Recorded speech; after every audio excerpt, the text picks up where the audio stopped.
today.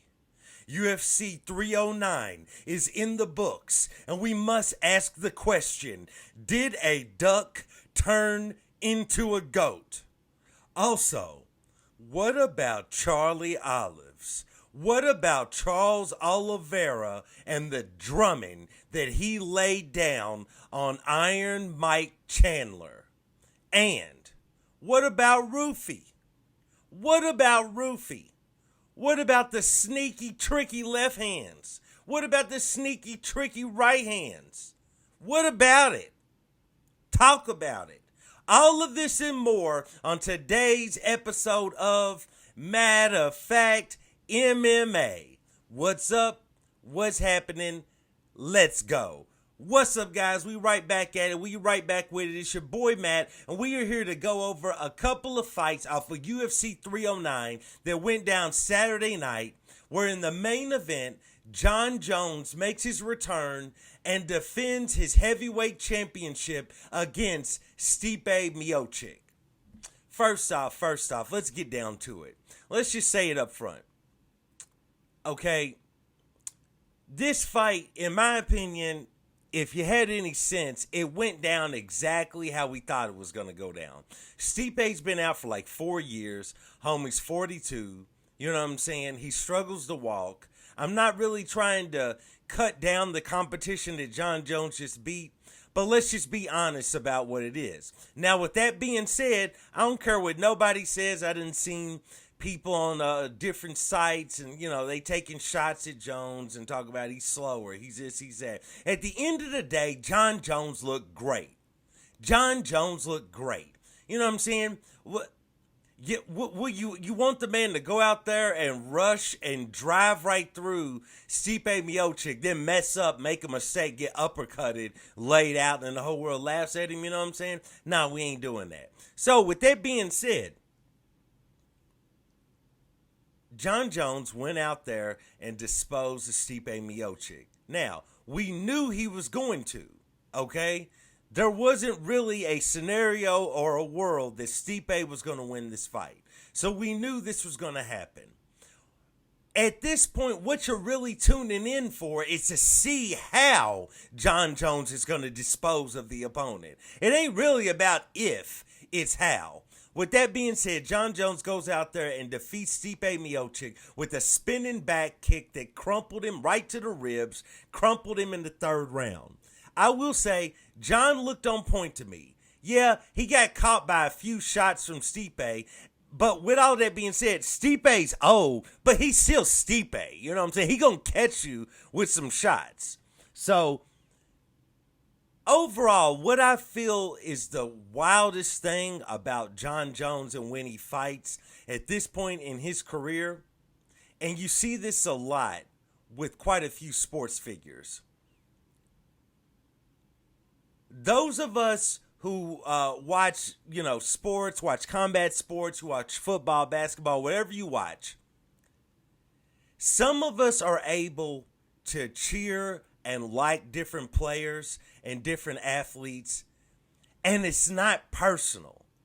We don't really care if they ride around on the weekend drunk and slap a few people. We're not really worried about that. Can you go out there and score a touchdown, though? That's what I'm trying to see. You know what I'm saying? Some of us separated. I feel like, generations is coming up now. These sports figures really are heroes of them.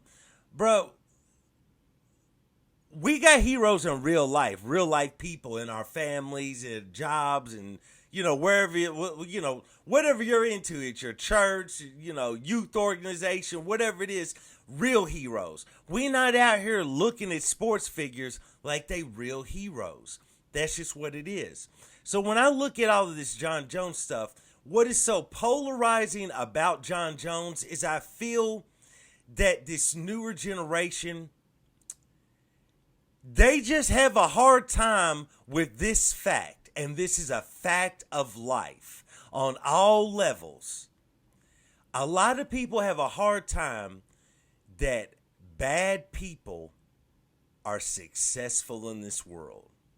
A lot of people have a hard time with people that they feel are just deplorable, mean, ruthless people, and they can't handle the fact that they just keep on winning. And that's what Jon Jones is. He ain't a good guy.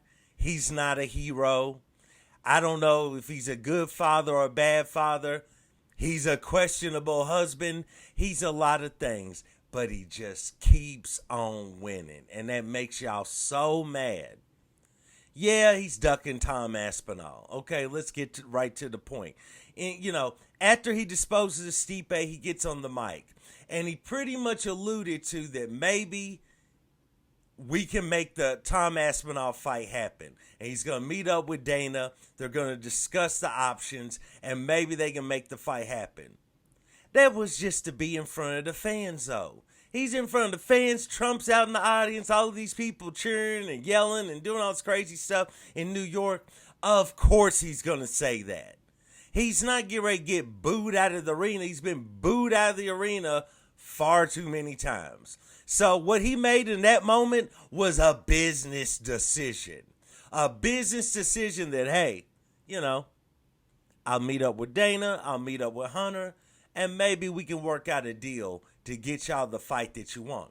That's what you do. That's a business decision. You're in front of all of these people. He ain't trying to get pelted with sodas and paper balls thrown at him and all this stuff. The homie made a business decision for the fans, for the crowd, and pretty much made it seem like there's a possibility that he might do the fight with Tom Aspinall. Afterwards, they go to the post-fight press conference. He pretty much shuts it down and says, hey, I'm going to need FU money if I'm going to step in the octagon with Tom Aspinall. And we all know Dana White does not pay FU money. You know what I'm saying? It's been reported that Jon Jones made anywhere from between 15 to about 20 million for this fight. That's good money. That's good money. But it ain't that $50 million payday that creates FU money. So, frankly, yeah, Jon Jones is still going to duck Tom Aspinall. I don't see the UFC ever paying him the amount of money that he wants to fight Tom. So, yeah, he's going to continue to duck. But at the end of the day, bro, the man keeps on winning. And a lot of the time you see this paradox also with Floyd Mayweather. People just can't handle bad guys, bad people that just aren't all around good whatsoever. Y'all can't handle them continuing to win at life. But hey, it's a fact of life. Get used to it. You know what I'm saying? Nobody's out here trying to look at these fools like they actually heroes. Oh, I look up to my favorite fighter. Shut up. You know what I'm saying? Shut up. Can he punch? Can she uppercut? You know what I'm saying? Our favorite fighters, male and female, can he punch? Can she uppercut? I ain't worried about what she do in her personal life, you know what I'm saying? Fly to Vegas, grab you a few hookers, grab you a bag of blow, do your thing. I could care less. Can you punch? Can you uppercut? That's what matters. And that's what makes Jon Jones and people like Floyd Mayweather, Jake Paul, all of these people, it's what makes him so polarizing, is at the end of the day, they keep on winning. You know what I'm saying? And I know that burns y'all up, but that's life. You know what I'm saying? It ain't a storybook. Anyway, Jon Jones goes out there and gets the win. You know, if I had to take a bet on who Jon Jones will fight next, I would say one way or the other, it's probably going to be Alex Pereira. Either at heavyweight or he'll drop down to 205 and fight Alex Pereira. I don't see it being Tom Aspinall, because if the sticking point is the amount that he's going to make for that fight, Dana White's not going to pay you FU money. He's just not. So we'll see how all that turns out, but Jon Jones goes out there and continues his campaign to be the greatest fighter of all time as he defeats Stipe Miocic. Shout out to Stipe, who then retired after the fight ended. Shout out to him. He's been one of the best. I'm not going to say he is the best, but he's been one of the best heavyweight champions, heavyweight fighters in UFC history. You know, shout out to him, man. A lot of great moments he had in his career. Can never forget when he actually defended his championship in Cleveland against Alistair Overeem. Amazing just event to see all of those people in droves there happy for Stipe Miocic. So that was awesome. That was the main event. Let's move over to the co-main event with Charles Oliveira. The champion has a name, and his name is Charles Oliveira, even though his name is actually Islam Makhachev. Charles Oliveira goes out there, puts a whooping on Michael Chandler, and it's what we all wanted to see.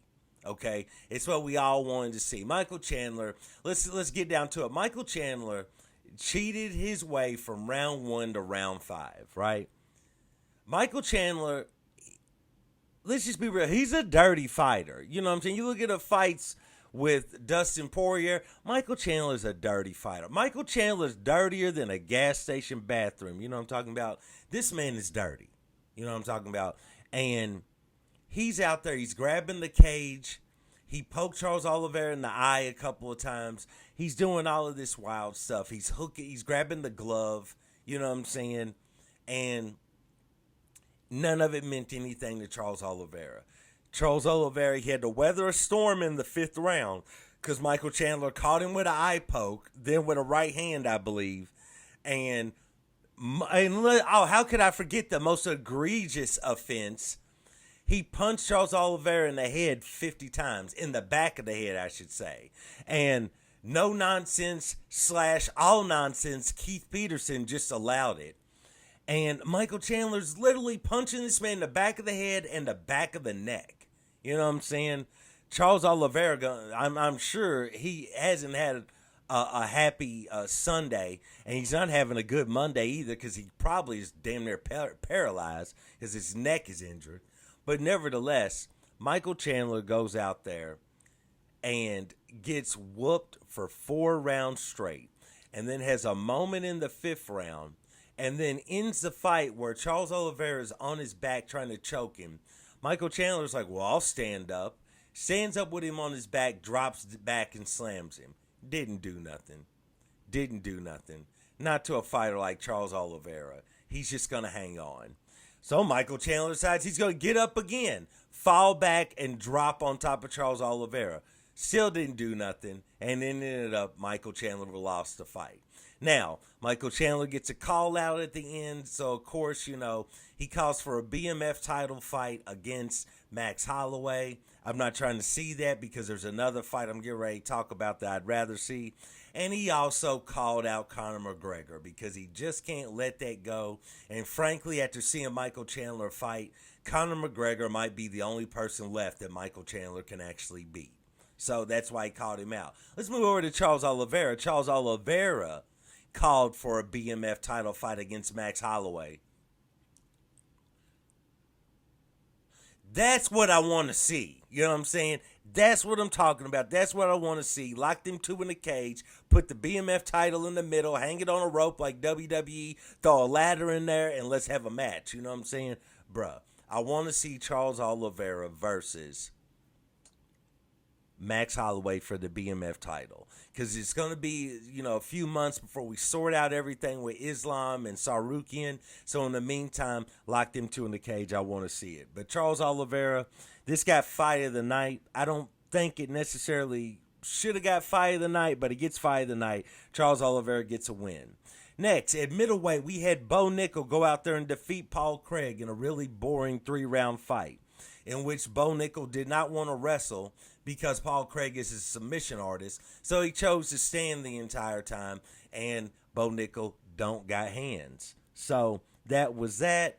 He didn't do well on the mic afterwards. Dana didn't really seem to be too impressed by him in the back. You know what I'm saying? It kind of is what it is, but Bo Nickel goes out there and gets the win. Viviane Araújo shocks everyone. She defeats Karine Silva, who I believe might have gassed out at some point in the fight. How about Mauricio Rufy stepping in there with James Yontop? Bro, this was a good fight. This was a really good fight. This could have almost have been fight of the night, in my opinion. This one and one other fight. Like, you know, here's the thing, man. Rufy still got that Conor McGregor aura. He still got that striking style in a way. But you could definitely see a lot of holes in his game. You could definitely see he's a fighter early in his career, but he's got that Fight Nerds team, and I believe that over time they will definitely close all the gaps and tighten up all the holes in his game. But he looked good, man, and he kept catching Jon Top with these off-balance, sneaky, tricky right hands and left hands and uppercuts.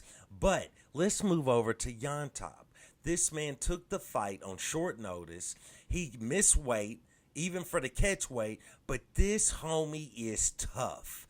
This homie, first of all, this homie's got a Uzi tattooed on his cheek. So you know this homie, he ain't making good life decisions. He could care less about his life. If you want to roll the dice with life, you roll with Jon Top, because this homie ain't worried about nothing. And this man took those shots, dude. He took those shots. He was dropped. He was everything, but he stayed in the fight, and he took it to Rufy. And there was moments where it was like, bro, Rufy might end up getting put away here. You know what I'm saying? Because another similarity, and even Joe Rogan spoke about this, to Conor, is Rufy might be a front runner. You know what I'm saying? Because the way he strikes, it's so much power, it's so much force. It also has technique to it. But he puts so much into every shot that, you know, by the middle of the second round, he's about donezo from his stamina. But nevertheless, Rufy goes out there and gets the win, and Jon Top's, his whole stock, his everything just rose. So it was awesome to see. That was a great fight. We had Jonathan Martinez with the lowest fight IQ in the UFC against Marcus McGee. This is what I'll say. Marcus McGee goes out there and puts a whooping on him, lays hands on him for 2 rounds straight. At the end of the second round, Martinez finally starts to get the leg kicks working, catches McGee with the leg kick, and damaged his right leg severely. And Jonathan Martinez, I don't know if he ever noticed it. I don't know what was going on, but he kind of let him go at the end of the second round. Third round starts. He damages that leg again. Now homie can barely stand on the leg, and Jonathan Martinez decides, no, it's time to clinch. And he starts clinching up with him against the cage. Then when they break off from that, he goes, now it's time to try to throw hands at him. When all he had to do, your only focus should be kicking the leg by any means necessary, because Marcus McGee is a kicker. He's primarily a kicker. Yeah, he got hands, but he's primarily a kicker. So if one of his legs is injured, the primary point of his offense has already been used up. Quit being scared, Jonathan Martinez. Move in, throw some leg kicks, and let's go hit the bars. You know what I'm saying? Instead, you walk away with only half of your paycheck because your fight IQ is not there. And I don't understand this. As a fan watching these fights, let's not get it twisted. I could never beat up any of these professional fighters, male or female. But as a fan watching, if this is your profession, it would behoove you to develop some sort of fight IQ for this. Nevertheless, Marcus McGee goes out there and gets the win. The Chris Weidman fight got canceled, which is probably good for him. Jim Miller stepped in there and jumped the ghillie and beat the man with the sharpest hairline, new hairline, Damon Jackson. Shout out to Jim Miller, jumped the ghillie, gets the win. Now here's another fight that I feel like could have almost been fight of the night. David Onama versus Roberto Romero. Roberto Romero, another guy that took this fight on short notice and went in there and put them hands on David Onama. I'm talking about, this was a back and forth fight.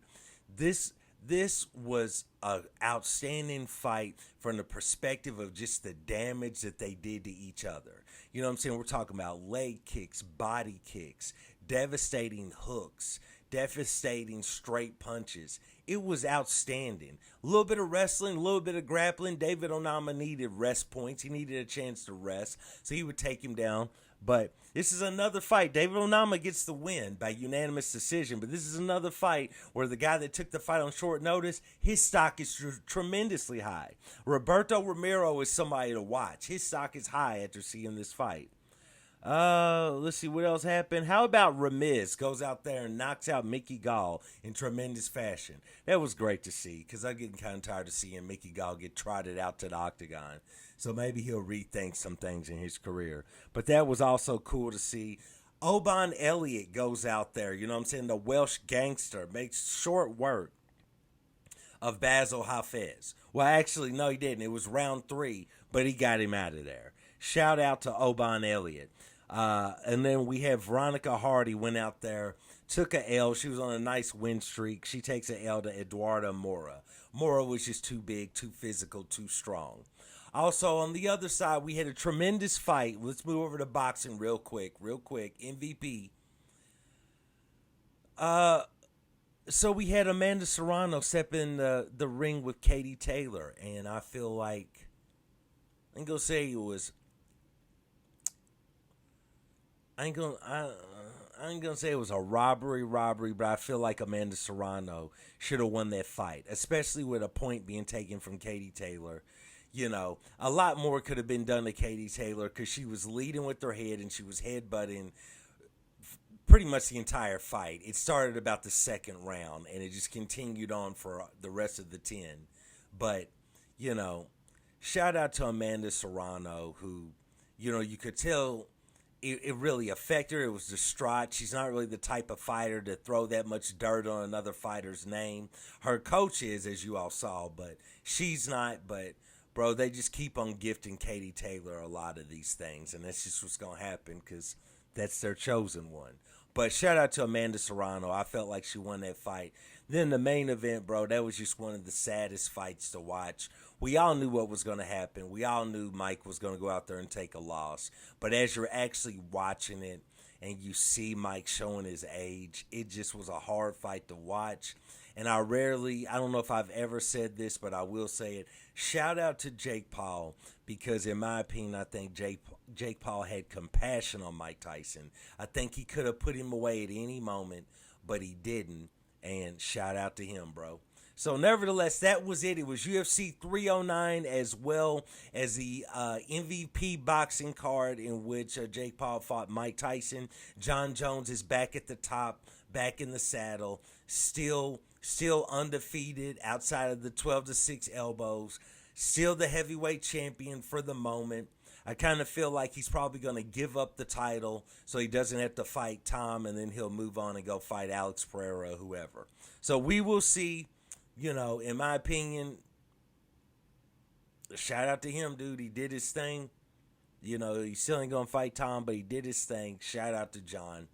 And, you know, y'all let me know your thoughts, comments. Please like, subscribe. And once again, I do want to thank you guys for joining me for another episode of Matter of Fact MMA. And I'll check you next time. Peace.